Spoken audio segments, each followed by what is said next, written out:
আসসালামু আলাইকুম ওরহমতুল্লাহ। প্রিয় তাকদির ইসলামিক টিভির শ্রোতা ও বন্ধুরা, আশা করি আপনারা সকলেই ভালো আছেন। তাকদির ইসলামিক টিভির পরিবেশনায় আজকের গল্প অবরুদ্ধ নিশীথ, আর আমি আছি আপনাদের সাথে মোহাম্মদ আলী। গল্পটি লিখেছেন তেজস্মিতা মুর্তজা, ভিডিও এডিটিং করেছেন জে.আর. জাহিদ। তো চলুন দেরি না করে গল্পে ফিরি। আজকের গল্প অবরুদ্ধ নিশীথ। আপন মনে একটা পরিচিত কল্পিত দৃশ্য ভেসে উঠল চোখের সামনে। তার পরনে সাদা শাড়ি, তার ওপর অ্যাডভোকেটের বিশেষ কালো পোশাকটা। সে কয়েকটা ফাইল হাতে নিয়ে রিকশা পেতে নেমে সুপ্রিম কোর্টের ফটক পেরিয়ে এগিয়ে যাচ্ছে ভেতরে। ভাবনা ভঙ্গ হলো, পানি ফুটে গেছে। চা পাতি ঢেলে দিয়ে আরেক ভাবনায় মন গেল। চোখের সামনে চিরাচরিত কল্পিত একটা দৃশ্য এসে দাঁড় হওয়া, আর বাস্তবে তার সুপ্রিম কোর্টের উকিল হিসেবে ভেতরে হেঁটে এগিয়ে চলার মাঝে দূরত্ব কতটুকু, আর সেই দূরত্বের রাস্তাটা সহজ কতটা। ঝঞ্ঝাটার ঝড়ো হাওয়ার বেগ কেমন, কম না বেশি? রাস্তায় বিছিয়ে আছে রক্তগোলাপের কাঁটা নাকি রক্তরঙা কৃষ্ণচূড়ারা? তবে রাস্তার রংটা লালচে, এটা কল্পনায় এলো অন্তর। একটা বোরকা পরা মেয়ে পাগল করেছে, ও একটা বোরকা পরা চিংড়ি। জয়ের গান শুনে দীর্ঘশ্বাস ফেলল অন্তু। জয় ডাকে, আরমেন। অন্তু পেছন ফিরল। জয় হাসল তার নিজস্ব ভঙ্গিতে। তোমায় একটা চুমু খেতে ইচ্ছে করছে খুব। অন্তু চোখ বুজে গাঢ় শ্বাস ফেলে, কথা বলে না। চ্যাহ, রাখছ কেন? মামা একটা বিয়ে করায় দেয় না? তার কোনো মেয়েই পছন্দ হয় না, কিন্তু আমার তো বয়স হয়েছে। আচ্ছা যাও, এখন চুমুটুমু বাদ। বিয়ের পর মন ভরে চুমু খাবো, ঠিক আছে? অন্তু ঘৃণায় মুখ ফিরিয়ে নিল। জয়ের ভয়ে পেছনের ছেলেরা জোরে হাসতে না পেরে সবগুলো মুখে রুমাল চেপে ধরেছে। জয় ঘাড় ঘুরিয়ে তাকালো। হাসতেছিস কেন? আমার প্রেমিকাকে আমি চুমু খাই অথবা এখানেই? উপভোগ কর শালা, উপভোগ কর। হাসবি না, নো হাসাহাসি। অন্তু চলে গেল। জয় হাতের তালু উঁচিয়ে ধরল। আরে কথা তো শুনে যাও। কথা অসম্পূর্ণ রেখে জোরে শব্দ করে গা কাঁপিয়ে হেসে লুটিয়ে পড়ল জয়। প্রাণ খোলা হাসি হাসছে সে। পা বাঁকিয়ে কুজো হয়ে দুই হাঁটুতে হাত রাখল। হাসি থামছে না ওর। ছেলেরা দেখল জয়ের মন খোলা অট্ট হাসি। ওরাও হেসে ফেলল। কোনো মানুষই এককরূপী হয় না, সবারই ক্ষেত্রবিশেষ একাধিক রূপ থাকে। জয়েরও আছে একের অধিক ভিন্ন ভিন্ন রূপ। অন্তুকে জ্বালাতে পেরে যে সে পরিতৃপ্ত। অন্তুর বিরক্তি তাকে আনন্দ দিচ্ছে, এই হাসি তারই বহিঃপ্রকাশ। অন্তুর কারে অবধি পৌঁছল সেই হাসির আওয়াজ। জয় ঠোঁটে সিগারেট চেপে লাইটার চাইল কবিরের কাছে। ভাই, আপনি কি মেয়েটারে সত্যি? গম্ভীর মুখে চোখ নামিয়ে তাকালো জয়। নিজের কাজে কাজ রাখ, যা। আলিম ঠঙা ভরে গাছের পেয়ারা এনেছে জয়ের জন্য। জয়ের পছন্দ পেয়ারা। পথে হাঁটতে হাঁটতে পেয়ারা বন্টন করল সবাকে। পথে যেসব জুনিয়রদের সাথে দেখা হলো, ওরা সালাম দিয়ে হাত মেলাতে এলো। সকলকে দিল একটা একটা করে। এক মেয়ের ওড়না গলার সাথে ফাঁসির দড়ির মতো পেঁচানো। জয় একবার আপাদমস্তক দেখে বলল, গলার দড়িটা হয় খুলে ফেলো অথবা গায়ে রাখো। ফাঁস টাস লেগে মরে গেলে সেই দোষও আমার হবে। লোকের ভেতরে আমাকে দোষারোপ করার বীজাণু ছড়িয়ে গেছে। আদারওয়াইজ আমার আবার মুখ ভালো না, সাথে চোখ তো আরও খারাপ। আজুবাজু কিছু বললেই নেতাগিরির নাম বদনাম হবে। ধরো পেয়ারা খাও। শহীদ মিনার চত্বরের সিঁড়িতে বসল। আশপাশে মেয়ে ছেলেরা বসে হাসাহাসি করছিল, একে অপরের গায়ে ঢলে পড়া হাসি। জয় ঠোঁট থেকে সিগারেট নামিয়ে চোখ উঠিয়ে তাকালো একবার সেদিকে। থমথমে হয়ে উঠল আশপাশ। মাথা নিচু করে সালাম দিয়ে উঠে চলে গেল সবগুলো সেখান থেকে। শেষ অবধি জয়ের ভাগে পেয়ারা জুটল না। রোজ হয় তার সাথে এমন। বিলাতে বিলাতে নিজের পাত খালি। সবাই একজোটে নিজেদের পেয়ারা এগিয়ে দিল জয়ের দিকে। জয় স্বাভাবিক ভঙ্গিতে ঘাড় নাড়ল। খা তোরা, খাবো না আমি। ভাই, কতর স্বরে একযোগে ডেকে উঠল সবাই। জয় বিরক্ত হলো। এক একটা তো দেখতেছি সুপার ড্রামা কুইনের মেল ভার্সন। পেয়ারার বদলে অমন করে কলজে কেটে দাও দেখি সমন্দির চ্যাংড়িরা। 4 আনা পিস পেয়ারা খা তোরা, আমার লাগবে না। পারলে একটা মিষ্টি স্বাদের বেশি করে জর্দা মেরে পান কিনে দে, চিবই। কবির একটা দারুণ কাজ করল। নিজের হাতের পেয়ারাটা জয়ের হাতে ধরিয়ে দিয়ে দৌড়ে ডান দিকে গেল। যে মেয়েটাকে জয় পেয়ারা দিয়েছিল সে তখনও দাঁড়িয়েছিল। তার কাছে গিয়ে বলল, পেয়ারা দাও। মেয়েটা অবাক হলো, বুঝল না, বলল, হুঁ। কবির পেয়ারাটা কেড়ে নিল। দৌড়ে এলো দলের কাছে।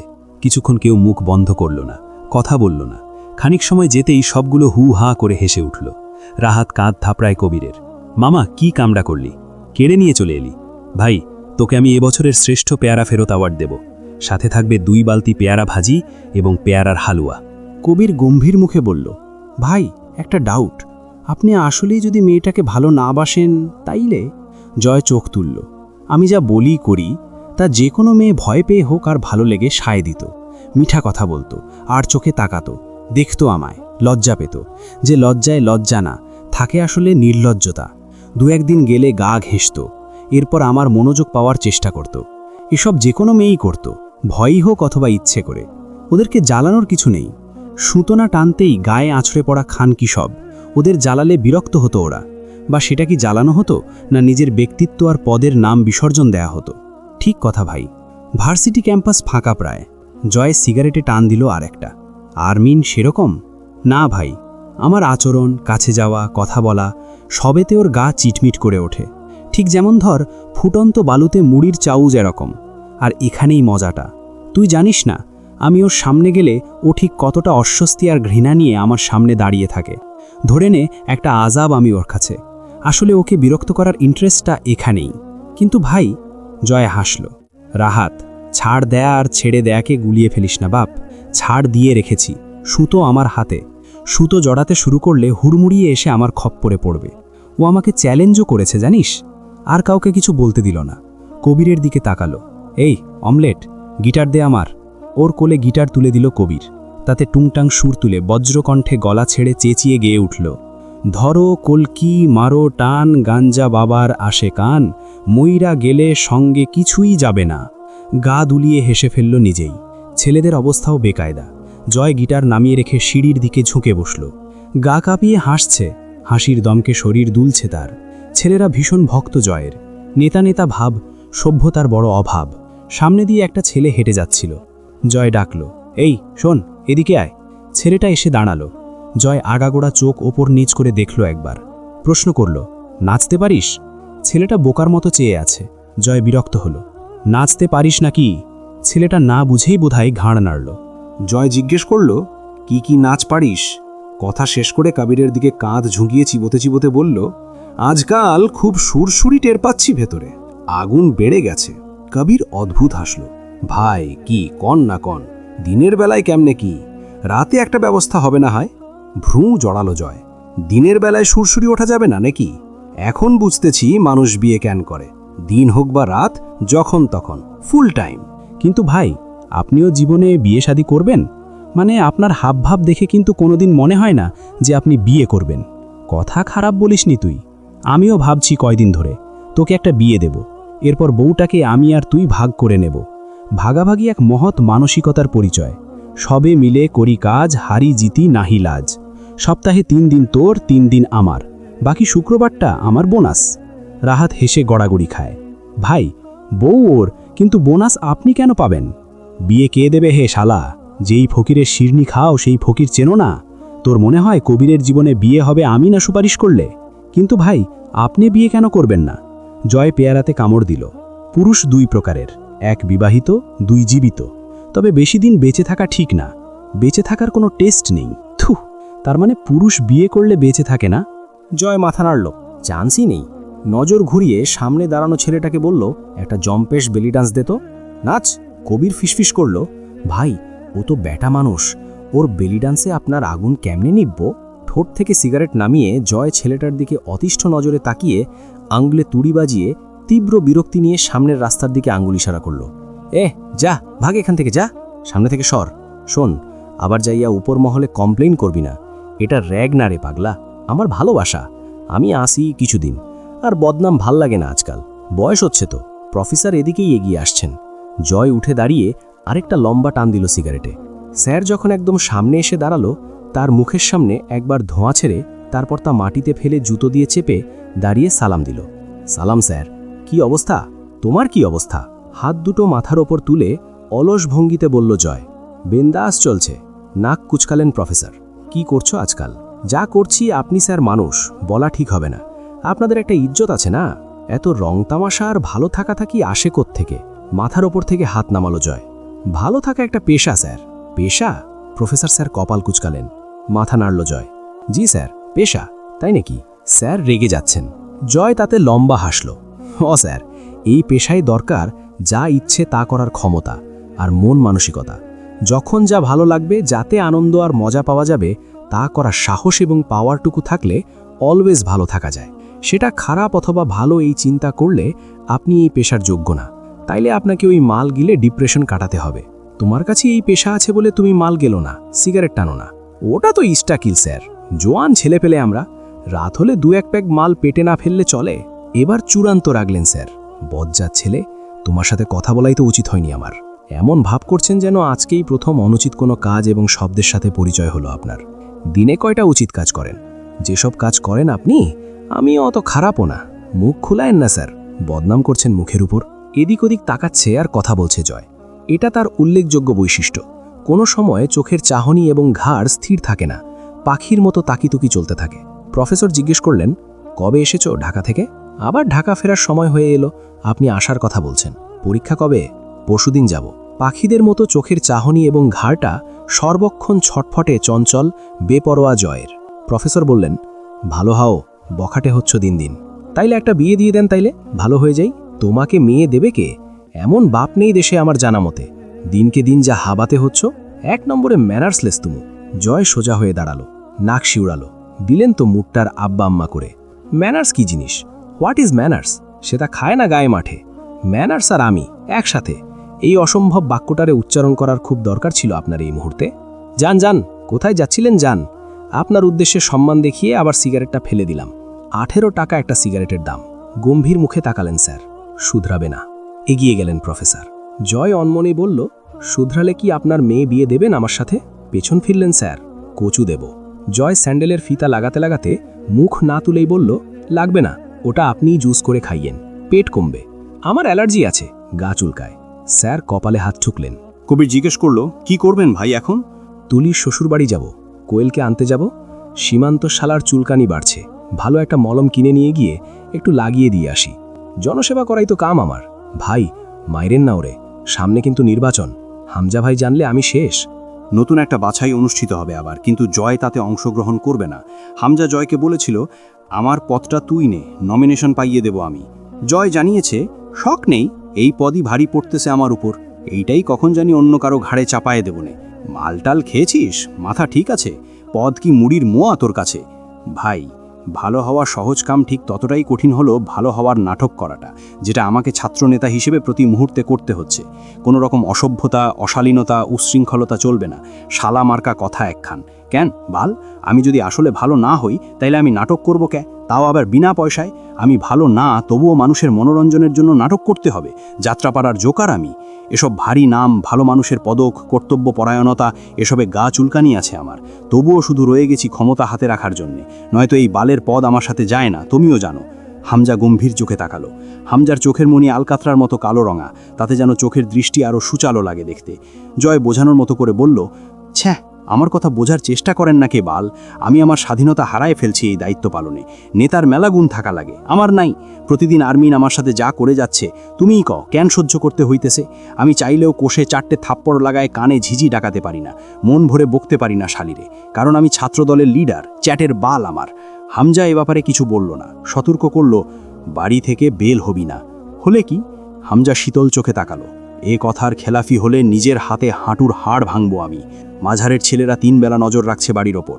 তোর ভাবি ওই বাড়ি যাবে বলে জিদ ধরে বসে আছে। বিকেলে সম্মেলন আছে, একটা হাঙ্গামা হবেই হবে। সাবধান করলাম, বাইরে যাস না। জয় ঘড়ি দেখল, 10টা দাচ্ছে বেলা। ছাদে গিয়ে কবুতরের খাবার দিয়ে 2টো কবুতর ধরে আনলো কচি দেখে। তরুকে দেখে বলল, পাতলা ঝোল রান্না করতে বলবি, মামি আর আমি খাবো। মামির শরীর ভালো? এখন ব্যথা কম। আপনি কোথায় যাবেন? হামজা ভাই কিন্তু বের হতে নিষেধ করেছে, আমি গিয়ে বলে দেব আপনি বের হচ্ছেন। জয় চোখ বুলালো তরুর ওপর। ভাড়ায় চালিত? হামজা ভাই ভাড়া দেয় তোরে আমার পেছনে লেগে থাকতে? কানটা 2 চড়ে গরম করে দেব সম্বন্ধীর চেংড়ি। হামজা রুমে এলো। রিমি বিছানার ওপর বসে আছে, গায়ের ওড়নাটা পরিত্যক্ত হালে বিছানায় পড়ে আছে, খেয়ালহীন উদ্ভ্রান্তের মতো বসে আছে। হামজা গিয়ে বসলো সামনে। সকাল থেকে খাওনি কেন কিছু? আপনার পয়সায় কেনা কিছু খাওয়ার রুচি আসছে না। হামজা চরম ধৈর্যশীল পুরুষ, তবুও যেন ধপ করে আগুন লেগে গেল ভেতরে। তা গিলেও ফেলল মুহূর্তে, হাসল অল্প। তাহলে কার পয়সায় খাবে? স্বামীর পয়সাই তো খেতে হবে তোমাকে। আপনি স্বামী, হিসেবে তো তাই আসে। ওই হিসেব ভুল ছিল, তাই নাকি? তো এখনকার নতুন সঠিক হিসেবটা কি? আপনি জানোয়ার, জঙ্গলি পশু, অত্যাচারী। আমি আব্বুর কাছে যাব যখন বলেছি তখন যাবই। আপনাকে চেনাতে ভুল ছিল অনেক। হামজা নিজে উঠে গিয়ে খাবার আনলো। তা রিমির সামনে রাখতেই প্লেট ধরে গায়ের জোর দিয়ে ছুঁড়ে ফেলল রিমি। হামজা তাকিয়ে দেখল একবার প্লেটটা। রশিদা খালা দৌড়ে এলেন। প্লেট উঠাতে গেলে হামজা বলল, ওহো। রশিদা তাকালেন। হামজা দুধারে মাথা নাড়ল। আপনি যান, যে হাত থেকে পড়েছে ওই হাতেই উঠবে, সমস্যা নেই, যান আপনি। রিমিকে জিজ্ঞেস করল, কি করবে ওই বাড়ি গিয়ে? দেখব নিজের চোখে আপনার মতো জানোয়ারের হাত কোনো বাড়িতে পড়লে সেই বাড়ির হাল কি হয়। চুরমার হয়ে যায়, তা দেখে কি হবে? ফুঁসে উঠল রিমি। আপনার একটুও আফসোস নেই এসব নিয়ে? অভ্যেস নেই আফসোস করার। আমি নিজের কাজে কোনোদিন আফসোস করিনি রিমি, সেটা যতই নিকৃষ্ট কাজ হোক না, আমাদের কাজই বিতর্কিত, এটা পলিটিক্সের পলিসি। রিমি ডুকরে উঠল, হামজার বুকে কঠিন দুটো ঘুষি মারল। চোখের সামনে থেকে যান, আপনাকে সহ্য হচ্ছে না আমার। যা করছি দলের প্রয়োজনে। তোমার চাচা আমাকে মারতে চাইলে ভালোভাবে মিটিয়ে নিতাম, কিন্তু সে আমার দুর্বলতা খুঁজে বের করে সেখানে আঘাত করছে বারবার। এটা ভয়ঙ্কর রিমি। যে তোমাকে নয় বরং তোমার দুর্বলতাকে টার্গেট করে, সে তোমার জন্য জাহান্নামের মতো ভয়ানক। আমার ক্ষতি করার চেষ্টা করছে গোপনে, অথচ প্রকাশ্যে আর খারাপভাবে জয়ের দিকে হাত বাড়াচ্ছে। একবার ট্রাক চাপা দিয়ে পরের বার ছুরির আঘাত করে। মাঝারের প্রাপ্য ছিল যা, তা পেয়েছে ও। এই নিয়ে তুমি বেশি বেশি করছো, পছন্দ হচ্ছে না ব্যাপারটা। ঝরঝর করে কেঁদে উঠল রিমি। আপনি বন্দুক চালাতে জানেন, জানা ছিল না আমার। হাস্যকর। হামজা ঠোঁট বাঁকিয়ে অদ্ভুত ভয়ানকভাবে হাসল। আমি বন্দুক চালাতে পারি না? এটা তোমার ফ্যান্টাসি রিম। তুমি আমাকে এক ভদ্রলোক হিসেবে ভাবতে চাও, বাস্তবে যা আমি নই। আপনাকে নিয়ে আমার ধারণাগুলো কাঁচের মতো খান খান হয়ে গেছে। আপনার পিস্তল এই 2 বছর বাদে সেদিন দেখলাম কাবাডের গোপন সিন্ধুকে তোলা। কেন হামজা? এইসব লুকোনো রূপ কেন রেখেছেন নিজের মাঝে? হামজা শক্ত হাতটা রিমির কোমল গালে রাখল। আরও আছে, যেসব ধারণ করতে তোমাকে কঠিন বেগ পেতে হবে। এখন থেকে প্রস্তুত হও, নয়তো সেসব সহ্য করতে পারবে না। রিমি অবাক হয়ে কিছুক্ষণ চেয়ে থেকে বলল, আমার ভাই ছিল না, মাজার ভাইয়া আমাকে কোলে পিঠে চড়িয়ে মানুষ করেছে। আপনি তার পেট ছিদ্র করে রেখে এসেছেন। আপনি মানুষ? হামজা হাসল। মানুষই তো, রাজনীতির মানুষ। রাজনীতিতে মানুষ ক্ষমতার জন্য এত নিচে নামতে পারে? আব্বু বা চাচ্চুকে তো নামতে হয়নি এমন। আপনি একটা ধোঁকা, একটা যন্ত্রণা, যা আমাকে খুব কষ্ট দিচ্ছে। আমি সইতে পারছি না। আপনার মুখ দেখেও বুক ভেঙে আসছে। হামজা হাসল। তুমি বোকা আর সরল রিমি। তোমার বাপ চাচা কি করেছে তা তো আর তোমার সাথে আলোচনা সভা ডেকে করেনি। নিজের বাপ চাচা তোমার কাছে খারাপ হবে না, এটাই স্বাভাবিক। আর রইল কথা মাঝারের, তো ও তোমাকে কোলে পিঠে করে মানুষ করেছে বলে তোমার এত মায়া। আর আমি আমার এই হাতে জয়কে মানুষ করেছি। আমার কি? তোমার এই জিদ কোথায় গিয়ে থামবে, কোন কোন মোড় পাড়ি দেবে জানা নেই। তবে এসব ঝেড়ে ফেলো মাথা থেকে। ওই বাড়ি থেকে যেদিন তোমায় নিয়ে এসেছি আমার নামের কবুল পড়িয়ে, তুমি আমার হয়েছ। অতএব আমাকে ঘিরে চিন্তাধারা থাকা উচিত তোমার। বাপের বাড়ি পর হয়েছে, আমি তোমার জাত পরিচয় এখন। রিমিকে কান্নারত রেখেই বেরিয়ে পড়ল হামজা। সাদা ধবধবে পাঞ্জাবির ওপর ঘিয়ে রঙের মুজিব কোট বেশ মানিয়েছে শ্যামবর্ণের লম্বা শরীরটাতে। গাড়িতে ওঠার আগে কবির দ্রুত গিয়ে গাড়ির দরজা খুলতে গেল। হামজা রোদ চশমা খুলে বলল, এসব ফর্ম্যালিটি দেখাবি না আমার সঙ্গে, পছন্দ না আমার। চারদিকে পোস্টারে ছেয়ে গেছে পথঘাট, মাইকিং চলছে রাস্তায় রাস্তায়। সেসব পেরিয়ে এগিয়ে চলল হামজার গাড়ি পলাশের ডেরার দিকে। দিনাজপুর শহরের সন্ত্রাস বিস্তারের কর্মসূচি যার হাতে নিয়ন্ত্রিত, রাজন আর তার ভাতিজা পলাশ। হামজার মোটেও ইচ্ছে ছিল না রিমিকে কাঁদিয়ে এসব করার, কিন্তু চাচা শ্বশুর মশাই খুব লাফাচ্ছেন, পাত্তাই দিচ্ছেন না হামজাকে। আজও ক্লাব ঘরের জানালার কাজ ভেঙে গুড়িয়ে দিয়ে গেছে। গোপন সূত্রে খবর পেয়েছে ঝন্টু সাহেব জয়কে কেসে ফাঁসানোর জন্য খুব শক্ত পরিকল্পনায় নেমেছে। সুতরাং পলাশের সাহায্য একান্তই দরকার এ সময়। ভোটের আমেজে এলাকা রমরমা হয়ে উঠেছে। আজ বিকেলের সম্মেলনে কিছু লোক লাগবে হামজার, পলাশ দিতে পারবে সেই লোক। হামজা বেরিয়ে যেতেই জয় বেরিয়ে পড়ল ভার্সিটির ক্লাবের উদ্দেশ্যে। সেখানে ঝামেলা হয়েছে ছাত্র হোস্টেলে। কিছু একটা সাদা লুঙ্গি ও শার্ট পরে তরুকে ডাকল। তরু এলে বলল, তোর বড় শালটা নিয়ে আয়, এসে আবার দিয়ে দেব, নাকি সমস্যা হবে? তরু কথা না বলে বেরিয়ে এলো। তার জানটা যেখানে হাজির সেখানে শালের কথা বলছে। শালটা জয়ই আগের বছর কাশ্মীর থেকে কিনে এনে দিয়েছিল। ভার্সিটিতে ঢুকতেই ছেলেরা ভিড় করে ফেলল জয়কে ঘিরে। এজন্য সাধারণত জয় ভার্সিটিতে ঢোকে মুখে রুমাল বেঁধে, ক্যাপ পরে, পেছনের ঝোপঝাড়ের রাস্তা দিয়ে। সামনে দিয়ে ঢুকলেই সালামের জবাব দিতে আর ছেলেদের ভিড়ে বিরক্তি ধরে যায়। অনেকে হ্যান্ডশেক করতে এগিয়ে এলো, ভালো আছে কিনা জিজ্ঞেস করল। ছেলেরা পেছনে, সামনে জয় হেঁটে এগিয়ে গেল ক্লাবের পথে। পথে হিন্দু ম্যাডাম শ্যামলী দাসের সঙ্গে দেখা হলো। জয় লম্বা করে একটা সালাম দিল, আসসালামু আলাইকুম ম্যাম। ম্যাম অল্প হাসলেন। এই কাজটা জয় ইচ্ছে করে করে। হামজা থাকলে ধমক দিত, সালাম নিয়ে ইয়ার কি ঠিক না, কিন্তু জয়ের কাছে যুক্তি আছে। শান্তি সবার উপরই বর্ষণ করা যায়। তার উপর জয়ের তো কোনো ধর্ম নেই। কার্যালয়ে গিয়ে চেয়ার টেনে বসল। প্রথমেই এলো একদল সেকেন্ড ইয়ারের পরীক্ষা শেষে ফাইনাল ইয়ারের বিদায় অনুষ্ঠানের আয়োজন বিষয় নিয়ে। জয় হিসেব দেখে কাগজটা টেবিলে রেখে বলল, এত সব বড়লোকি আয়োজন করার মানে নেই কোনো। জিলাপি অথবা বাতাসা ছিটিয়ে হরির লুট দিয়ে দে। ভাই এই একটা কথা? কথা না, কথা কাকে বলে বলতো?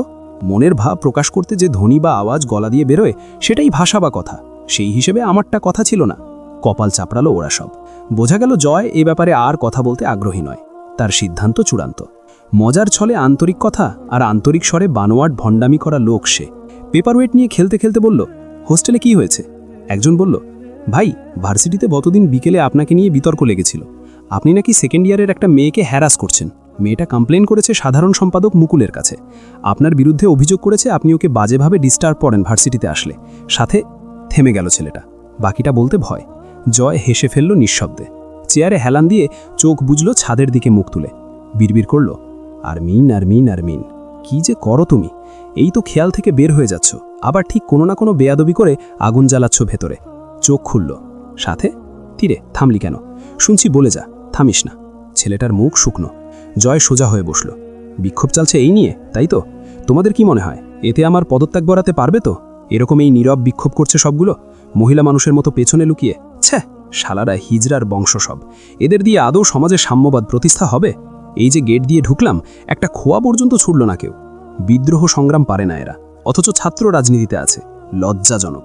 সামনে এসে একটা বকা পর্যন্ত দিল না কোনো শালা। এই নাকি এরা ছাত্রলীগ, এরা যুবসেবক? শালারা বালের আন্দোলন শিখেছে।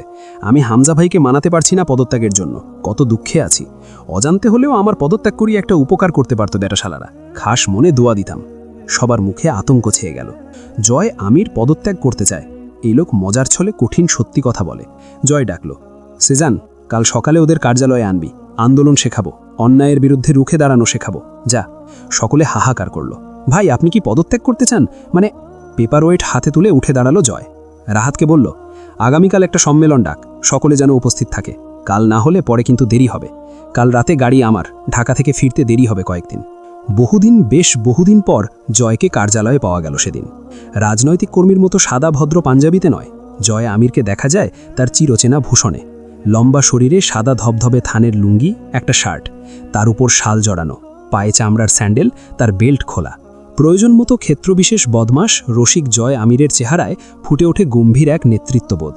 অনেকদিন পর কার্যালয় থেকে সে দলবলসহ ক্যাম্পাসে নেমে চক্কর দিল চারদিকে। এলএলবি বিভাগের ছাত্রী অন্তু। সেখানকার হেড হলেন শিক্ষিকা মনোয়ারা রেহমান। জয় অনুমতি চাইল দরজার বাইরে দাঁড়িয়ে। আসবো ম্যাম?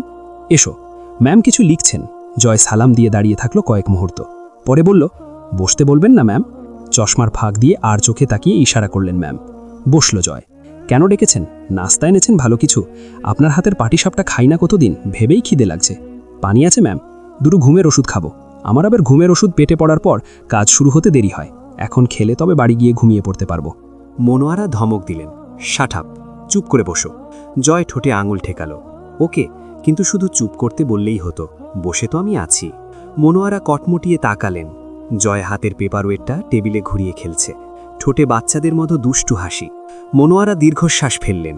কতটা নিচে নেমেছ তুমি ভাবো না সে নিয়ে, তাই না? ম্যাম, ভাবি না, তার একটা কারণ আছে। ভাবলে নিচে নামতে কষ্ট হয়, অথবা নিচে নামার ইচ্ছেটা আর থাকে না, এই জন্য ভাবি না। মনোয়ারা কপালে হাত চাপলেন। ফাজলামি পেয়েছ? আর একটা বাজে কথা বললে থাপ্পড় মারব একটা। রেগে যাচ্ছেন কেন? খুশি হব তোমার বাদরামিতে? খুশি হওয়াই তো উচিত, দুঃখিত হবার কিছু দেখছি না। মানুষ বড় হওয়ার সাথে সাথে বদলায়, তোমার আরও অবনতি হচ্ছে। যখন অনার্সে ভর্তি হলে ভাবলাম ছোট মানুষ শুধরে যাবে, আজ অবধি একটুও শুধরেছ? আপনি খামোখা রেগে যাচ্ছেন ম্যাম, করেছিটা কি? তুমি জানো না, তাই না? আমার মাথায় তো জট নেই, ধ্যান ট্যান করি না, জানবো কিভাবে? তর্ক করছ? জয় মুখে আঙুল দিল। তুমি নিজেই বলো তো, একজন ছাত্র নেতার সাথে এরকম অসভ্য কর্মকাণ্ড যায়? ভার্সিটিতে মেয়েরা যদি তোমার কাছেই নিরাপদ না হয়, তাহলে জুনিয়ররা তোমার কাছে কি শিখবে? তোমার শাসন মানবে তারা? জয় মাথা নাড়ল। জি না, মানবে না। আমি হলেও মানতাম না। ধমকে উঠলেন ম্যাম। চুপ ফাজিল, তোমায় আমি কি করব জয়? এত দায় সারাভাবে জীবনযাপন করো না। কোথায় গিয়ে আটকে যাবে তখন কিন্তু ছটফটানিতে লাভ হবে না বিশেষ। জয় হাসল। ম্যাম, আমি জানি আমার পরিণতি খুব একটা ভালো না, কিন্তু আমার সেই পরিণতিকে ভয় লাগে না। এই রোগের ওষুধ নেই। তুমি পাগল জয়। বেশি না, অল্প। এক সময় আসবে আমার কাছে সময় করে কথা বলবো। জীবনে পাপ তো কম করলে না, এখন থামা উচিত নয়? না, থামবো কোন সুঠে? টাকা পয়সা দেবেন থামলে? মনোয়ারা চুপচাপ চেয়ে রইলেন জয়ের দিকে। জয় আলগোছে হাসল ম্যামের চোখের দিকে তাকিয়ে। পাপ করতে করতে থামলে মানুষ আর বাঁচে না ম্যাম। আমি আর কিছুদিন বাঁচব ভাবছি, বিয়ে শাদী না করে মরা ঠিক না। মনোয়ারা জয় আমিরের এক হাসিতে ঝলসে গলে গেলেন যেন। জয়ের চোখের দিকে তাকাতে নেই এটা তিনি মানতেন আগেও। যখন ভার্সিটিতে ছিল এত সব কুকর্ম করে বেড়াতো, অথচ গালি ঝাড়লে বা মারলে যে ছেলে রাগে না, কখনো যে সিরিয়াস হয় না, ঠোঁটের দুষ্টু হাসি বা রসিক কথাবার্তা থামে না, তাকে শাস্তি দেবার উপায় কি? মনোয়ারা কপট কঠিন স্বরে বললেন, এখন বলো, কি হয়েছে মেয়েটার সঙ্গে তোমার? জয় হাঁ করে শ্বাস নিল, কিছু বলতে প্রস্তুতি নিল সে। এরপর সুন্দর করে বলল, রাগারাগি হয়েছে। রাগারাগি হয়েছে? জুনিয়রের সাথে রাগারাগি? আরমিন আমার প্রেমিকা ম্যাম, কিন্তু ও এখন আর আমাকে চায় না। কথা বলতে গেলেই ছ্যাঁত করে ওঠে শালি, এড়িয়ে চলে। এরপর গতকাল আবার অভিযোগও করেছে। একটা দীর্ঘশ্বাস ফেলল জয়।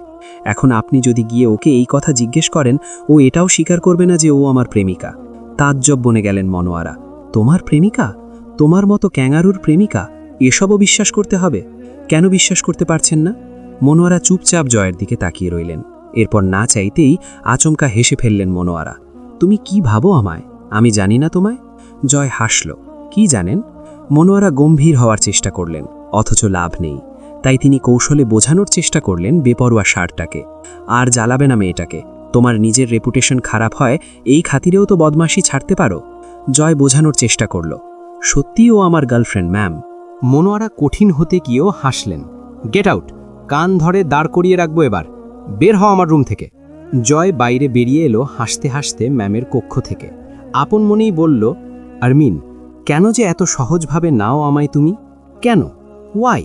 পলাশের ডেরা উপজেলার শেষ প্রান্তে, চারপাশে বিশাল বিশাল গাছ, তার পাশে একটা পুকুর আছে। পুকুরের পেছনে দোতলা বাড়ি, ওপরে শ্যাওলা পড়া রুফটপ টাইপের। হামজা বসল, পলাশ এলো গায়ে শার্ট জড়াতে জড়াতে, পরনে 3/4 প্যান্ট, নেমে আছে কোমরের নিচ অবধি। এমন সব সময় আসো, এই তো কেবলই গেলাম রুমে, এসব সময় মাঝপথে চলে আসা যায় নাকি? হামজা বলল, দরকার বলেই এসেছি। রং তামাশার জন্যে রাত আছে, কাজের জন্যই দিন। রাতে তো আমি আসবো না, অন্তত কাজের কথা বলতে। তখন এসব কাজ ছাড়বেন। মন বা শরীর তো আর দিনরাত বোঝে না।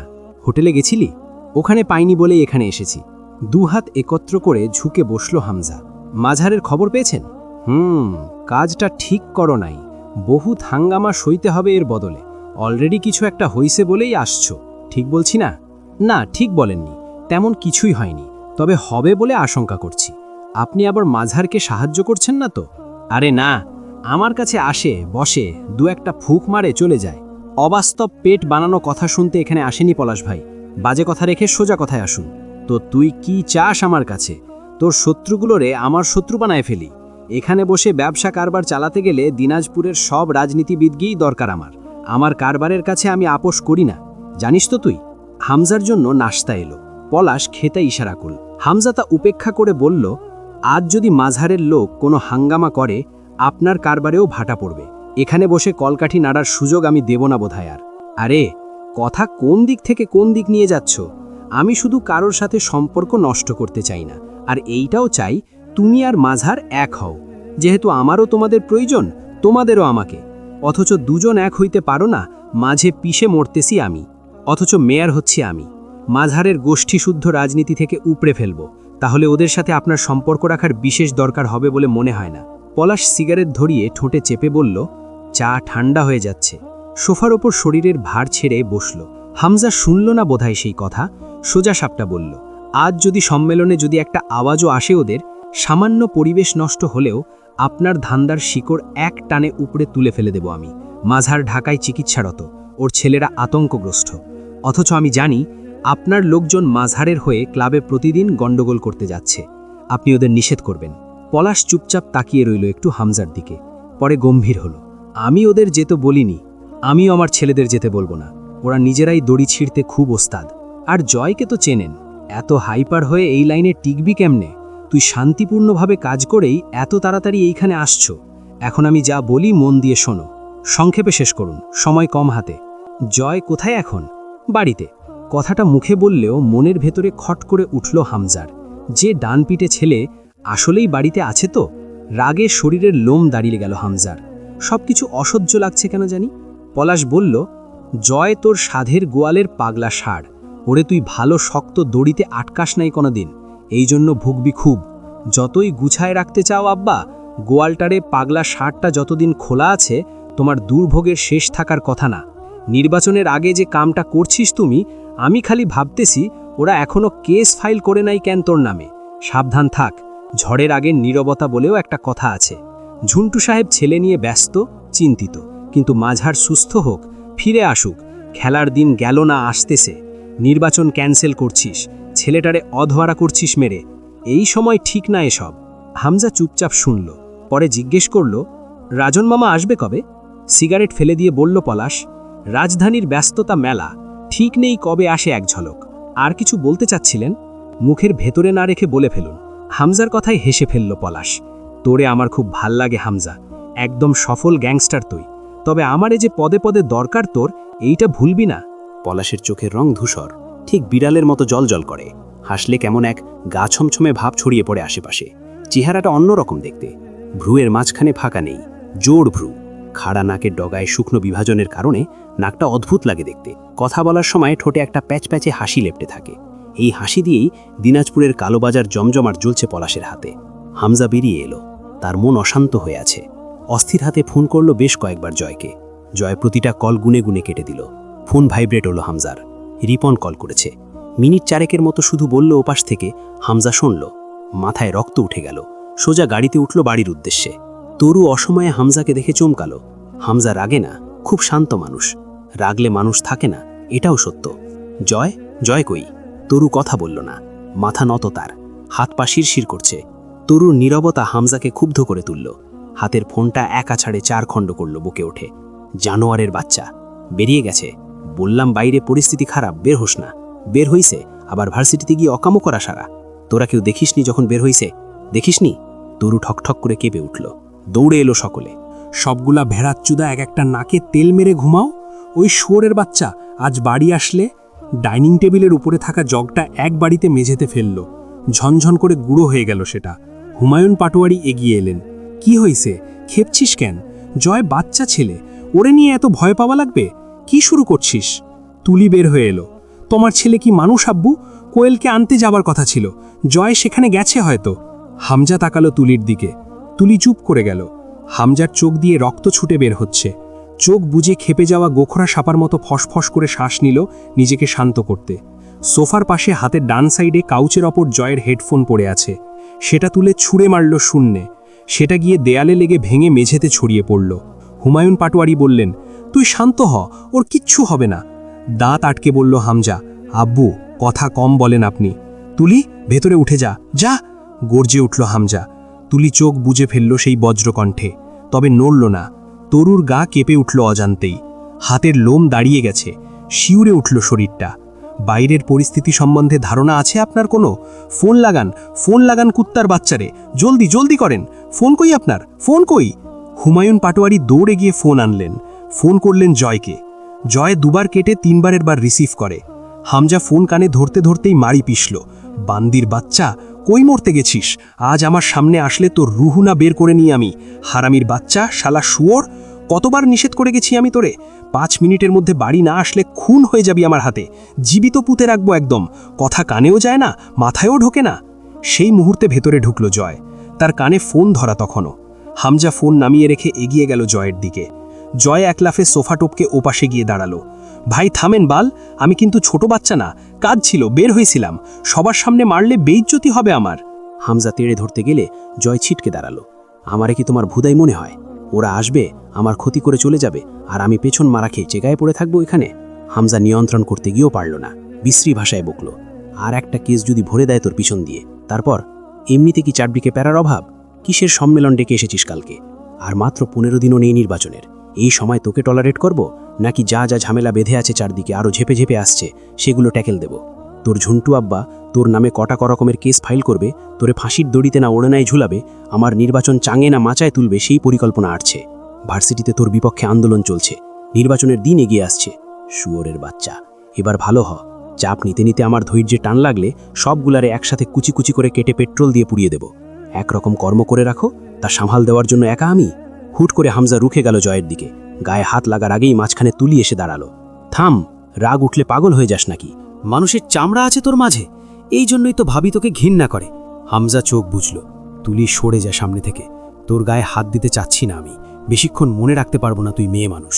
ভুলে যা, পারলে ভুলে গিয়ে মার আমায়। ওর শরীর ভালো, তুই ওকে মারতে যাচ্ছিস, তার আগে নিজের দিকে দেখ। সব ভুল ওই করে, তোর কোনো ভুল নেই। তুই তোর চাচা শ্বশুরকে নির্বাচন থেকে বাদ করেছিস কেন? এখন ওরা খেপে গেলে সামাল দেয়া কষ্ট হচ্ছে, তার ভাগ জয় কেন নেবে? তুই ক্ষমতার লোভে বহু আগে জানোয়ার হয়ে গেছিস, জয়কেও বানিয়েছিস। শোধ, এবাড়ির কোনো পুরুষ বা মেয়ে লোকটা ভালো, কেউ কাউকে কালা ছোড়ার নেই। হামজা সরে এলো। জয় সোফা টপকে হামজার সামনে এসে দাঁড়ায়। ভাই। হামজার কাঁধের দুপাশে নিজের দুহাত জড়িয়ে পিছিয়ে নিয়ে গিয়ে সোফায় বসিয়ে দিল হামজাকে। এরকম নির্লজ্জের সামনে চেয়েও হামজা কোনো প্রতিক্রিয়া দেখাতে পারে না আর। মুখ কঠিন করে ভারী শ্বাস ফেলতে লাগলো। জয় পা ফাঁক করে বসলো সোফাতে পাশেই। ঠান্ডা হও তুমি, সব ঠিক আছে, যা হয় দেখা যাবে। কিছু না হতেই তা হবে আশঙ্কা করে যদি অশান্তি করো, তাহলে না হওয়া অবধি যে শান্তিটুকু পাওয়ার ছিল সেটা থেকেও তো বঞ্চিত হচ্ছি আমরা। হামজা দাঁত খিঁচল। Fuck you প্লেজেন্ট্রিজ। জয় হামজার কোলে মাথা রেখে শুয়ে বলল, fuck you two bro. Hamza মাথা এলিয়ে বসল। তুই কি করেছিস আর্মিনের সাথে? খবরদার ভাই, একদম এসব মেয়ে ঘটিত বিষয়ে জড়াবে না আমায়। আমি ভার্জিন ছেলে, ভালো ছেলে। তুমি আর্মিনকেই গিয়ে জিজ্ঞেস করো ও আমার সাথে কি করেছে। সকলের কানে বোমা ফাটল যেন। তোরও ভ্রু কুচকালো। আর্মিন আবার কে? কোন মেয়ে জয়ের সাথে কি করেছে? হামজা বলল, কি সব বাজে কথা বলছিস? ও কি করবে তোর সাথে?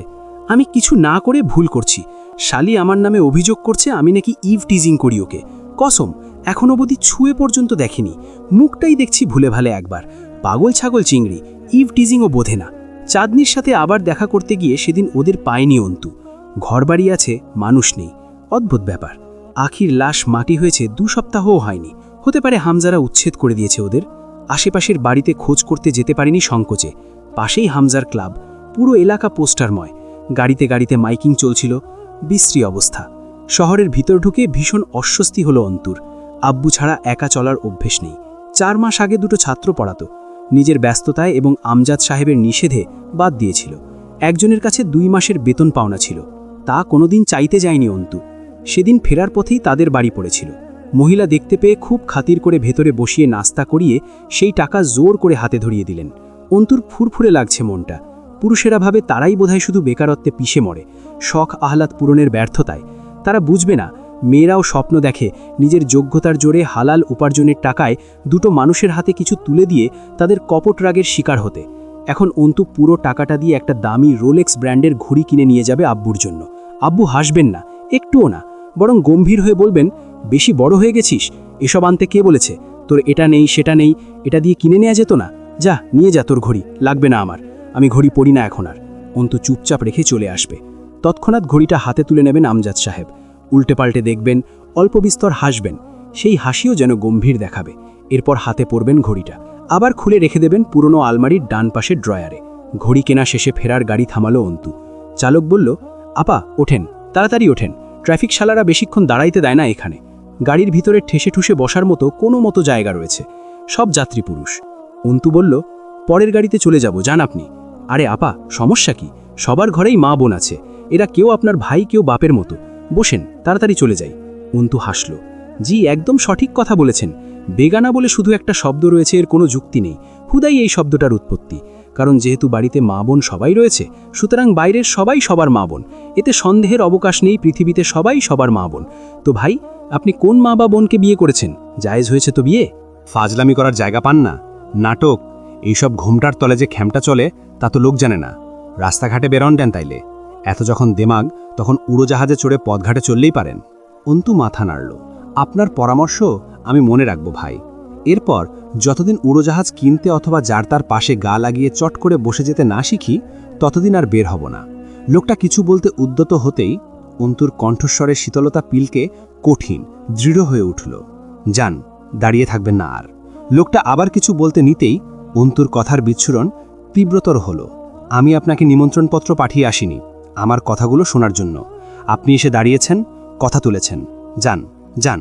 নাকের পাটা শিউরে উঠল অন্তুর। চোখ তির্যক হল। গাড়িওয়ালা চলে গেল, অন্তুকে বাজে ভাষায় গালি দিতে দিতে।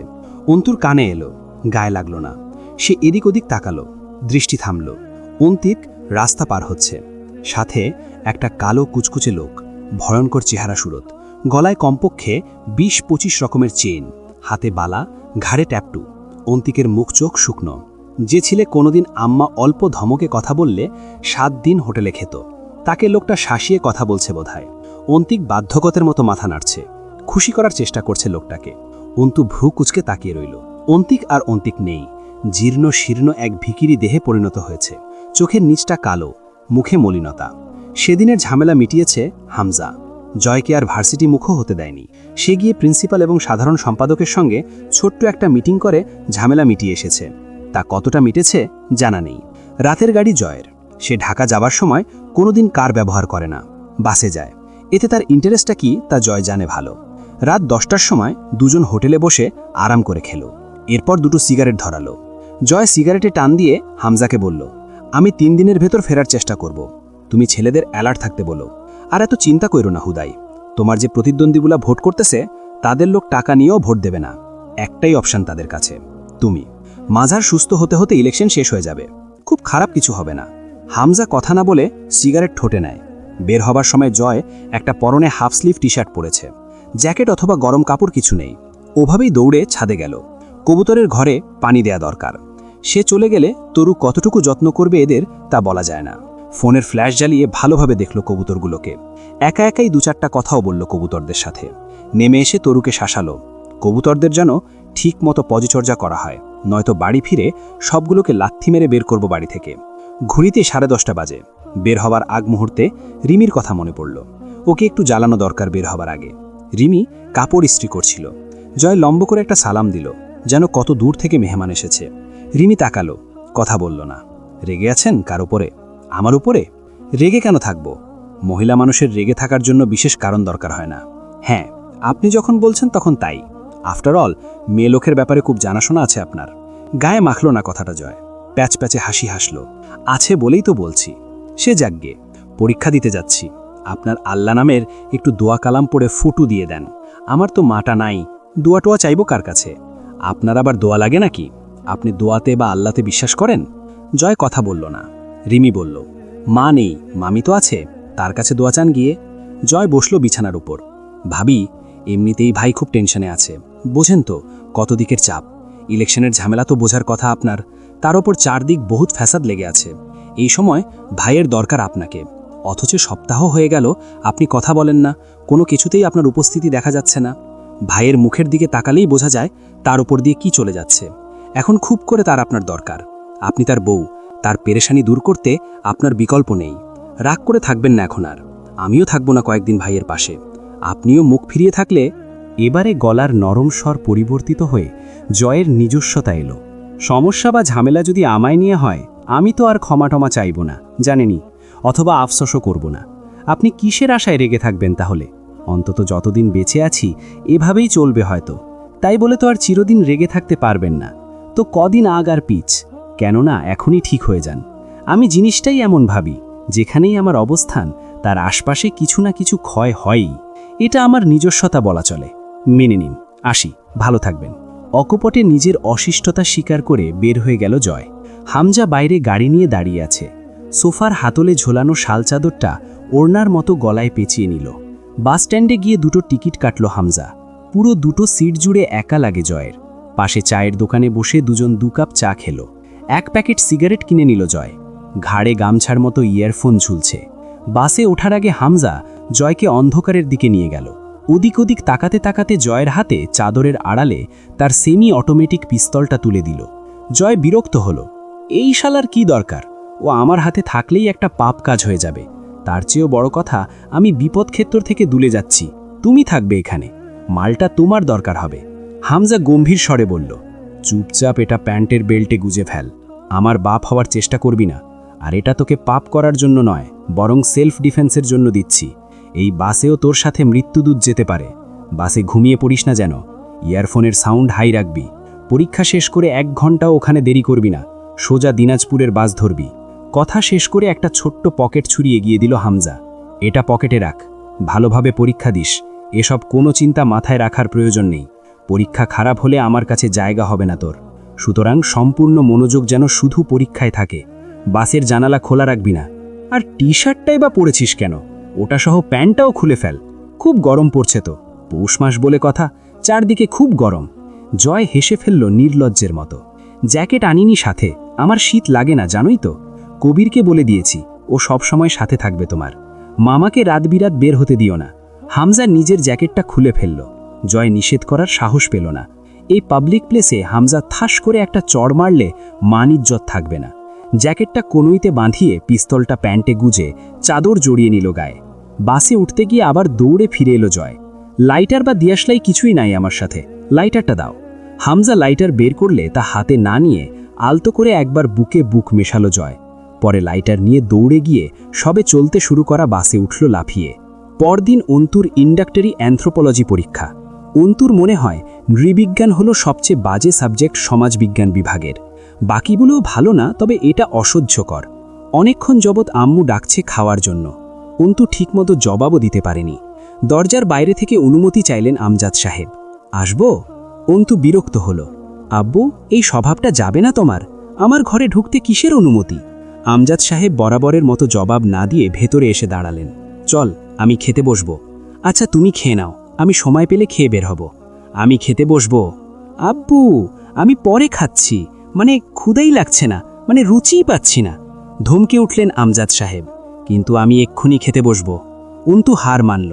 তাকিয়ে থাকলো আব্বুর দিকে। ঘিয়ে রঙা শাল জড়ানো লম্বাটে চেহারা, চাপ দাড়িতে মেহেদি। আমজাদ সাহেব জিজ্ঞেস করলেন, তাকিয়ে আছিস কেন? একটু বসো তো আব্বু। ছিটিয়ে থাকা বই খাতা সরিয়ে দিল অন্তু। আমজাদ সাহেব বসলেন, জিজ্ঞেস করলেন, এভাবে চেয়ে আছিস কেন? কি হয়েছে? প্রস্তুতি ভালো তো? অন্তুর খাতা এগিয়ে নিলেন, তাতে চোখ বুলিয়ে বললেন, লেখার লাইন এখনো ঠিকমতো সোজা হয়নি। হাসল অন্তু। আমি সোজা হয়েছি? আমি বেদ হাতে করা বাদ দিয়েছি যে? অন্তু হেসে ফেলল। বেদ হাতে করলে ইস, খামোখা ভয় পেতাম। তখন যদি বুঝতাম তুমি শুধুই ভয় দেখাতে বেদ দেখাচ্ছ, এত ডিসিপ্লিনড ভালো মেয়ে হতাম না আমি, প্রমিস। হেসে ফেললেন আমজাদ সাহেব। এখন বেদ হাতে তুললে ঠিক মারব।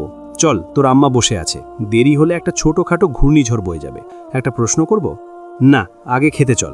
ধান্দাবাজি আমার সাথে না, না খেয়ে পরীক্ষা দিতে যায় কেউ? অন্ত চেয়ে রইল কিছুক্ষণ আব্বুর দিকে। চোখ দুটো সজল হয়ে উঠল, অল্প পানি ছলছল করে উঠল। হুমায়ুন আহমেদ বলেছেন, হিমুরা পকেটে টাকা নিয়ে ঘোরে না, অন্তু সেটাকে নিজের মতো করে বলে। অন্তুরা কান্না করে না। আজও একবার নিজেকে কথাটা বলে গলাটা কড়া করার চেষ্টা করল। আব্বু, সবার আব্বু তোমার মতো হয় না, তাই না? হাসলেন আমজাদ সাহেব। আমি কেমন রে অন্তু?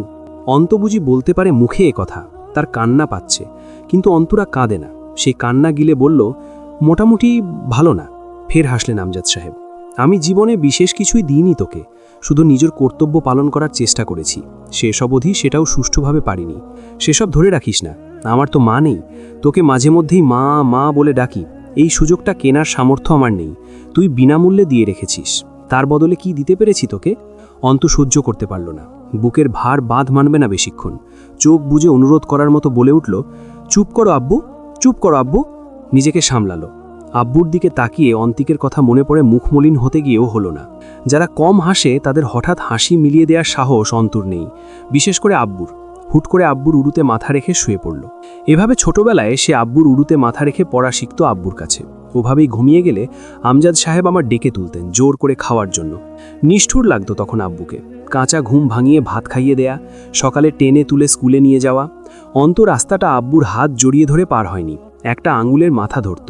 পুরো হাত ধরলে সে আব্বুর ওপর পুরোপুরি নির্ভরশীল হয়ে পড়বে, নিজের ওপর আত্মবিশ্বাস হারিয়ে ফেলবে। অথচ আব্বুর হাতের আঙুল ধরা ছাড়া পার হতে সে জানে না। আমজাদ সাহেব অন্তর উস্কো খুস্কো চুলে আলতো হাত রেখে বললেন, চল খেয়ে নি, তোর মা আজ বাড়ি ছাড়া করবে আমাদের। হঠাৎই নিজের জীবনে আব্বু সত্তাটার সমস্তটুকুর উপস্থিতি যেন বুকের ভেতর একথলে তরল আবেগ হয়ে জমেছে। ভার অনুভূত হচ্ছে বুকের ওপর সেই তরল। চোখ ফিরিয়ে নিল।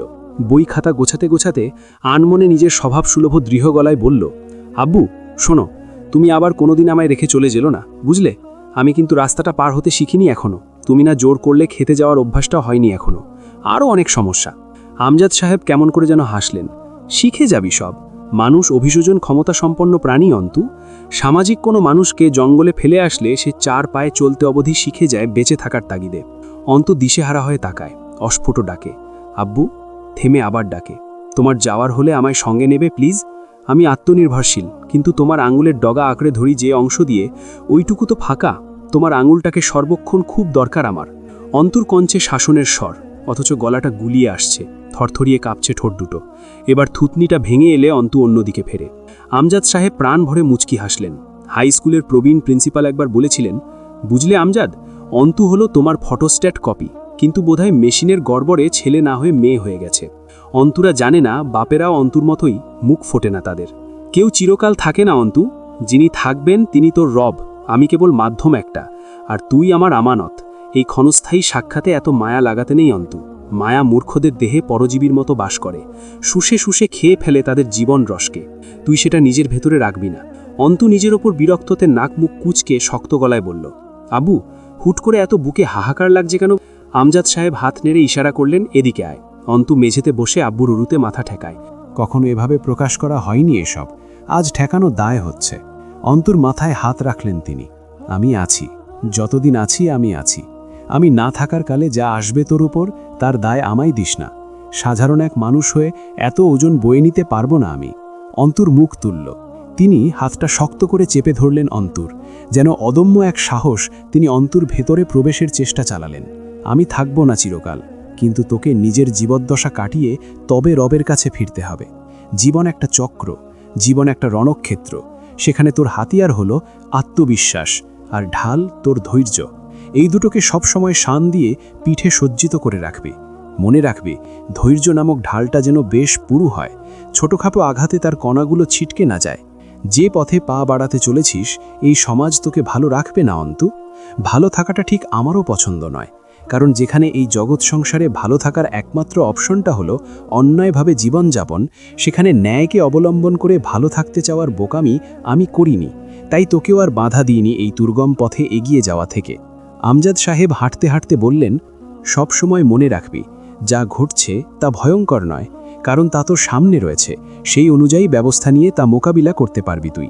কিন্তু ভবিষ্যতে যা ঘটবে তা সম্বন্ধে তোর কিঞ্চিত ধারণা নেই। সুতরাং সেটা হলো বেখবরে উঠে আসা তাণ্ডব পুরো ঝড়, যার পূর্বাভাস বা সচেতনতা নেই তোর কাছে। আর যা সম্বন্ধে জানিস না, তার বিরুদ্ধে ব্যবস্থা নেওয়া যায় না, তাই সেটা ভয়ানক। অর্থাৎ ভবিষ্যতে যা আসছে তার তুলনায় সামনে থাকা বিপদ খুব নগণ্য, দুর্বল এক ফাঁড়া মাত্র। ভবিষ্যতের অজানা বিপদের চেয়ে এটা দুর্বল, আর এই দুর্বল বিপদের চেয়ে তুই বহুগুণ শক্তিশালী, বহুগুণ। অন্তু আজ অবধিও কোনোদিন কোনো ছোটোখাটো পরীক্ষাও দিতে যায়নি আব্বুকে ছাড়া। তিনি স্যান্ডেল খুঁজে পেলেন না। পরে দেখলেন অন্তু তা পরিষ্কার করছে একটা কাপড় ঘষে। গম্ভীর হলেন আমজাদ সাহেব। তোকে নিষেধ করেছি না এসব করতে? স্যান্ডেল পায়ের জিনিস, তা আবার ঘষে মেজে পরিষ্কার করার কি আছে? সুফিয়ানা ভালো না, তুই আর কোনোদিন স্যান্ডেল পরিষ্কার করবি না। অন্তু পাত্তাই দিল না। রাস্তার ধারে দাঁড়িয়ে বরাবরের মতো আব্বুর আঙুলের ডগাটা নিজের তর্জনী আঙুলি দিয়ে জড়িয়ে ধরেছিল অন্তু। ভার্সিটিতে ঢুকে বুকের কম্পন বাড়ল। না জানি কোন দিক থেকে জয় আমির এসে দাঁড়ায়। আমজাদ সাহেব ফাইলটা অন্তুর হাতে ধরিয়ে দিয়ে কিছুক্ষণ উপদেশ দিলেন, যেন অন্তু কিন্ডারগার্টেনের শিক্ষার্থী এবং সে যাচ্ছে পরীক্ষা দিতে। তাকে শিখিয়ে পড়িয়ে দিচ্ছেন আমজাদ সাহেব। অন্তু হাসল। আমজাদ সাহেব পকেট থেকে 100 টাকার একটা নোট বের করে বললেন, আবার নিতে আসতে হবে নাকি চলে যেতে পারবি? অন্তু ঘাড় নাড়ল। আসতে হবে না, আমি চলে যাব। যতক্ষণ অন্তু বিল্ডিংয়ের ভেতরে ঢুকে বারান্দা পার হলো, ততক্ষণ অপলক চেয়ে রইলেন আমজাদ সাহেব। অন্তু আড়াল হলে অল্প সিক্ত চোখটা উপরের দিকে তুলে ভেজা ভাবটা শুকানোর চেষ্টা করলেন। আজ অন্তু দ্বিতীয় বর্ষের ফাইনাল দিতে ঢুকছে। কদিন পরে এলএলবি চূড়ান্ত পরীক্ষায় বসবে অন্তু। তখনও এভাবেই গিয়ে চাতক পাখির মতো চেয়ে থাকবেন তিনি অন্তু বের হবার অপেক্ষায়। কদিন বাদে মাস্টার মশাই থেকে তিনি অ্যাডভোকেট মাহেজাবিন আরমিন অন্তুর বাবা হতে যাচ্ছেন। বুকটা ভরে উঠল, চোখ জ্বালা করতে লাগলো খুব। অন্তুটা বড় হয়ে গেল। এই তো কদিন আগে হাত ধরে স্কুল ড্রেস পরে মাথায় 2 ঝুঁটি করে স্কুলে যেত অন্তু। আমজাদ সাহেব চোখ ফেরালেন। আস্তে করে হেঁটে বেরিয়ে এলেন ভার্সিটি ফটক পেরিয়ে। পরীক্ষা শেষ নাই করতে পিয়ন এলো হলে। তখন অন্তু হিমশিম খাচ্ছে লেখা শেষ করতে। অল্প সময় বাকি, লেখা অনেক। তারই মাঝে পিয়ন জানালো মনোয়ারা রহমান নিজের কক্ষে ডেকে পাঠিয়েছেন আরমিনকে। মনোয়ারা রহমান চেয়ারে হেলান দিয়ে চোখ বুজেছিলেন। অন্তু অনুমতি চাইলে চোখ মেলে বললেন, এসো। অন্তু চেয়ারে বসল। মনোয়ারা চশমা চোখে আঁটলেন। অন্তুকে দেখলেন দুবার, পরে বললেন, বুঝতে পারছো তো কেন ডেকেছি? জি, বুঝতে পারছি। তোমার জয় আর তোমার সম্পর্ক কতদিনের? অন্তুর মস্তিষ্ক হুটহাট বিষয়টা ধরতে পারল না। কয়েক সেকেন্ড পর হুট করে কথাটা বোধগম্য হতেই কপাল টান করল।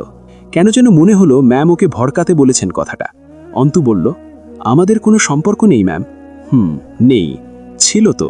সেটা কতদিনের ছিল? মনোয়ারা আশা করেছিলেন অন্তু থতমত খাবে, অবাক হবে, নয়তো উত্তেজিত হয়ে উঠবে। অথচ উনাকে অবাক করে অন্তু শান্ত চোখে চেয়ে জিজ্ঞেস করল, এ কথা কোথা থেকে শুনেছেন? সম্পর্ক ছিল কিনা সেটা বলো, থাকলে কতদিনের ছিল? কঠিন হতে চাইলেন মনোয়ারা। অন্তু নির্বিকার স্বরে বলল, আমি এবং জয় এই দুটো শব্দের সাথে সম্পর্ক শব্দটা মাত্রাতিরিক্ত বেমানান ম্যাম। কথাটা আপনি হয় আমাকে ডিস্ট্র্যাক্ট করতে বলছেন, অথবা যদি কারো কাছে শুনে থাকেন তবে সেটা গুজব ছিল। বাস্তবতা একেবারেই ভিন্ন। মনোয়ারা কপাল জড়ালেন। মেয়ে এতটা নির্লিপ্ত, স্পষ্টভাষী আর তীক্ষ্ণ বুদ্ধিধার। কে বলেছে এই কথা ম্যাম? মনোয়ারা অন্তুর কথা অগ্রাহ্য করে বললেন, নিকাবটা খোলো। অন্তু খুলল। মনোয়ারা কয়েক সেকেন্ড যাবৎ খুঁটিয়ে দেখলেন, চোখ ফিরিয়ে বললেন, এসবের মাঝে ফাঁসলে কি করে মেয়ে? অন্তু শ্বাস নিল একটা, ঠোঁট কামড়ে বলল, জানি না ম্যাম। কিভাবে কোথা থেকে জলের প্রবাহ কোথায় গড়াচ্ছে বুঝতে পারছি না। মনোয়ারা এতক্ষণে সম্পূর্ণ মনোযোগ অন্তুর ওপর নিক্ষেপ করলেন। হাত দুটো একত্র করে টেবিলে কোনোই ঠেকিয়ে জানালেন, জয় পাগল। পাগল না, ঠিক তাণ্ডব। পাগলরা তো মানুষ নিয়ে খেলতে জানে না, মজাও পায় না তা করে। কিন্তু জয় ক্ষুধার্থ পশুর মতো, হিতাহিত জ্ঞান শূন্য। কি করেছিলে? ওকে অপমান করেছিলে? এতটা বিদ্রোহী হওয়া শরীরের পক্ষে ক্ষতিকর, বুঝলে? ভার্সিটিতে র্যাগিং খায়নি কে? তবুও মুখ বুজে থাকে কেন? এ ব্যাপারে আগে শোনোনি কোনো দিন? শুনেছি তো অনেক কিছুই, তবে তা আমার ভেতরে সহনশীলতা আনেনি, বরং ক্ষিপ্ত করেছে। মনোয়ারা অস্পষ্ট দীর্ঘশ্বাস ফেললেন। সমাজটা ক্ষমতার, আর ক্ষমতা সব জয়দের। তুমি একটা সাধারণ মেয়ে, এত প্রতিরোধ গড়বে? তোমার অতি মূল্যবান সম্মানকে জয় সাবানের মতো পানিতে ভিজিয়ে ঘষে ঘষে একটু একটু করে ক্ষয় করবে। প্রতিদিন পানিতে ভেজাবে, ফেনা উঠবে। তোমার সম্মান ক্ষয় হয়ে ধুয়ে যাবে পানির সাথে, কারণ জয় বাঁধনহারা, বেপরোয়া। অন্তুর ভেতরটা অস্থির হলো, তবুও অটল বসে রইল। মনোয়ারা বললেন, ধৈর্যের এত ঘাটতি তোমার মতো বুদ্ধিমতী মেয়ের সাথে সাথে মানাচ্ছে না মেয়ে। এই যে শীতল, কঠোর, কেয়ারলেস ভাবটা, এটার আসল প্রয়োজন ছিল জয়ের সামনে। এর জন্য ক্ষতিগ্রস্ত হবে তুমি। দৃঢ় হলো অন্তুর কণ্ঠস্বর। ম্যাম, নিজের সামনে নিজের আত্মমর্যাদাকে এক কোপে বলি হতে দেখেও ধৈর্য ধারণ করার মতো পুরো ধৈর্য নেই আমার। তার ফলে ক্ষতি আমার হবে এও জানি, এবং তা মঞ্জুর। আমার ধৈর্যের প্রাচীর এইসব ক্ষেত্রে খুব পাতলা, মসৃণ। নিজের অজান্তেই তা চিরে প্রতিরোধ বেরিয়ে আসে। জানি এটা বোকামি, তবে এই বোকামিকে এড়ানোর মতো মোটা চামড়া আমার নেই। মনোয়ারা অদ্ভুত হাসলেন। আমাদের সমাজে ক্ষমতাবানদের দুটো ধরন আছে আরমিন। কেউ কেউ ক্ষমতার জোরে তৎক্ষণাৎ থাবা দিয়ে ধরে, আর কেউ আস্তে আস্তে ছাই হাতে মাখিয়ে নিয়ে যত্ন করে ধরে। তবে ভয়ানক দ্বিতীয়টা। ছাই দিয়ে মাছ ধরলে আর ছুটতে পারে না, জানো তো? জয় খুব জেদি। তোমার অপমানগুলো কতটা বাজেভাবে পুষে রেখেছে ভেতরে তা জানা নেই আমার। ওর চিন্তাধারা আর সবার মতন না। ও বহু পুরনো জিনিস পুষে রেখে খুব জঘন্যভাবে তার কর্জা চুকিয়ে নেয়। জয় তা করবে বলছেন? জয় জ্বলন্ত, কিন্তু জানো, আগুনের চেয়ে মারাত্মক পানি। পানির ছিটায় আগুনকে নেভাতে মুহূর্ত সময় লাগে। যেখানে আগুনের পানিকে বাষ্প করে খুব সামান্য পরিমাণ অবস্থার পরিবর্তন করতেও অনেকটা সময় ও একই সঙ্গে বাহ্যিক তাপ প্রয়োগের প্রয়োজন পড়ে। অন্তু যেন কিছু বুঝল। ম্যাম বুঝি পানির হদিশ দিলেন, যার থেকে অন্তুর অতি সাবধানতা দরকার। মনোয়ারা বললেন, জয় যখন অনার্স প্রথম বর্ষে ভর্তি হলো, এক ছাত্রনেতার সাথে ঝামেলা হয়েছিল। ছেলেটা জয়কে লেজ কাটা, বেজন্মা বলেছিল। জয় হেসেছিল সেদিন। 2 বছর পর সেই ছাত্রনেতা বেরিয়ে গেল অনার্স শেষ করে। ততদিনে জয় একটা পাকাপোক্ত খুঁটি গেড়ে ফেলেছিল ছাত্র সংগঠনে। এরই মাঝে হামজা সাধারণ ছাত্রকর্মী থেকে ক্রমান্বয়ে পদোন্নতি পেল। এরই মাঝে এমন বহুত কর্মকাণ্ড দুজনে করে ফেলেছিল, যাতে করে দুজন আলোচনায় এসেছিল, মানুষ ওদের চিনেছিল। ওরা লেগে গেল গণসেবায়। ধীরে ধীরে নেতৃত্ব ছড়ালো দুজনের। লোকজনের মনোযোগ পেয়ে গেল হামজা। ছাত্ররা দিন দিন জয়ের পিছনে স্রোতের বিপরীতে ছুকে আসা পিঁপড়ের মতো ভিড় করতে শুরু করল। সে বছর সেই ছাত্রনেতার বোন ভর্তি হলো ভার্সিটিতে। রাতের বেলা গার্লস হস্টেলের দেয়াল টপকে রুমে গিয়ে জয়ের পার্টির দুটো ছেলে মেয়েটাকে নোংরা স্পর্শ করেছিল। ভিডিও বানিয়েছিল সেটা পরের দিন পুরো ভার্সিটি দেখল। ছেলে দুটোর মুখ চেনা গেল না। সেই ছাত্রনেতা এলো। জয় সামান্য হেসে বলেছিল, ভাই, যে কারণে আপনি আমাকে বেজন্মা, জারজ, লেজকাটা বলেছেন, সেই কারণটা যথেষ্ট ছিল না এই নামগুলো ধারণ করার জন্য। এই জন্য ওই গালিগুলো আমার ওপর জায়েজ হওয়ার মতো ঘটনা ঘটিয়ে দিলাম। আমি যা না তা বলে গালি দিয়ে আপনি মিথ্যাবাদী আর পাপী হবেন কেন? আমার বাপ মা নেই, কিন্তু জন্ম তো আমায় অবৈধভাবে দেয়নি। কিন্তু আপনি বকলেন তা বলে। তাতে হয় আমার নিজেকে প্রমাণ করতে হতো যে আমি অবৈধ না, অথবা অবৈধদের মতো কাজ করে প্রমাণ করতে হতো যে আপনি ঠিকই বলেছেন। আপনি যা বলেছেন তাই কায়েম হোক। আমি আপনার গালাগালির জন্য নিজেকে উপযুক্ত করে নিলাম। তারপরের দিন সেই মেয়ে আত্মহত্যা করল। মনোয়ারা অদ্ভুতভাবে হাসলেন এই পর্যায়ে। আমরা যে বিষয়টাকে সিম্পলি চিন্তা করি, ও সেটাকে জটিলভাবে, কঠিনভাবে সাজায়। ও রাজনীতিতে এসে বহুভাবে জখম হয়েছে। এই জয় আমির একটা ছেলে নয়, একটা ধ্বংসাত্মক সত্তা। সে মার খেয়েছে, শরীরে সেসবের গর্ত রয়ে গেছে। আর কি হয়েছে ওর সঙ্গে তা জানার উপায় নেই। ও নিজেকে প্রকাশ করে না। ব্যাপক সমালোচিত হয়েছে, কিন্তু কেউ ওকে এড়াতে পারেনি। অন্তু কেমন করে যেন হাসল। আমার মনে হচ্ছে আপনিও এড়াতে পারেননি। খুব আগ্রহ ভরে ব্যাখ্যা করছেন লোকটার নোংরামি। তোমাকে জানাচ্ছি, সবশেষে জয়ের কর্মকাণ্ড আসলেই জারজ সন্তানদের মতোই। ওর জিদ ওকেই পদ দিয়েছে, পাওয়ার দিয়েছে। আবার দিন শেষে দুই ভাইয়ের নিখুঁত চতুরতা জনগণের কাছে ওদের সব কুকর্মকে ছাপিয়ে নেতা করে তুলেছে। আমাদের দেশের লোকজন খুব ভুক্তভোগী। তারা অল্প একটু সুবিধে পেলেই যে কোনো রকম নোংরামি ভুলে তাকে সালাম ঠুকতে শুরু করে। সমাজবিজ্ঞানের অধ্যাপক হিসেবে সমাজ সম্বন্ধে এই ধারণাটুকু স্পষ্ট।